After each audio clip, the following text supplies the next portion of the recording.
last time you drank an energy drink? Either knowingly or unknowingly, you just introduced caffeine as drinking 5 cups of coffee. Now imagine a 14-year-old with unlimited access to this high amount of caffeine. Within Marion, Linn-Mar High School has an open vending machine that has popular drinks such as Monster, Red Bull, or Mountain Dew, available for purchase at any time to anyone.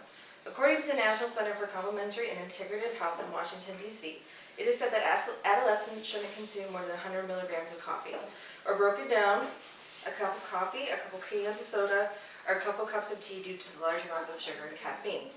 By introducing energy drinks at such a young age, we are promoting unhealthy lifestyle choices that affect the body both physically and emotionally, which could lead to an addiction problem and overall teaches poor lifestyle choices. Lifestyle choices, being early in life, are our job to teach.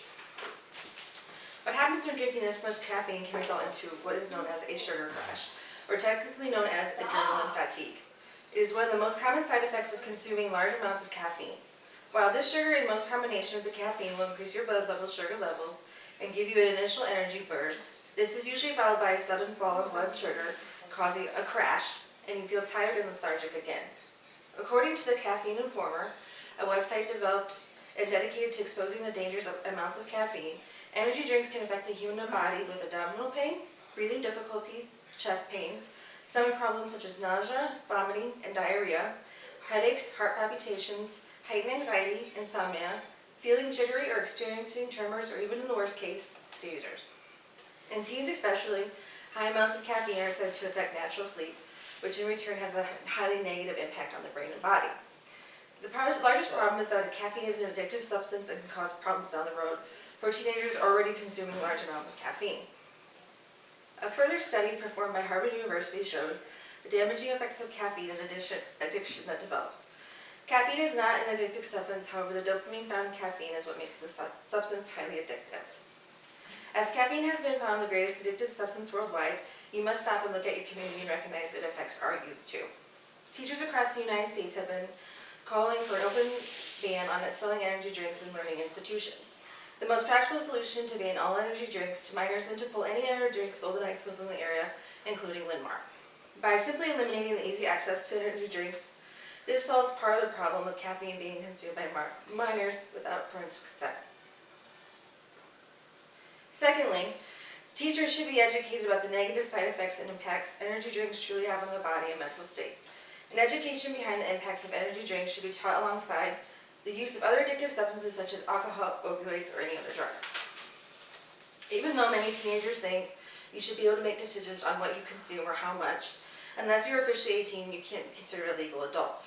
It is still a parent's job to monitor their child's choices and to teach good life choices. Although caffeine seems innocent enough in high amounts, it can be very dangerous. We must start teaching better lifestyle choices to our children and, in all honesty, to ourselves.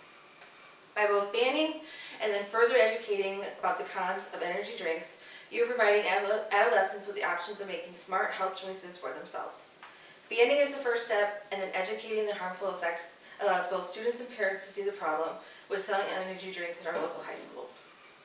Teaching critical and good life choices now will only benefit the student down the road and make good life choices. A simple ban will eliminate the opportunity for students to have access to energy drinks and the highest sugar and caffeine amounts found. South Carolina is currently the only first state to ban energy drinks in high school, and teachers within South Carolina have found that students don't seem as on edge or have as much caffeine in their system, so they don't fidget. Aside from educating youth in our school, it is important that we as parents take time to speak to our kids about the dangers and health risks associated with consuming energy drinks. In general, energy drinks have a negative impact emotionally and physically and are considered a poor lifestyle choice. It is time to make good lifestyle decisions now, and that will impact the future decisions and give the chance. Banning energy drinks in high school is a must. We must eliminate the dangers of caffeine and sugar now in order to make sure it doesn't have a problem in the future. Thank you. Thank you. They put that in this.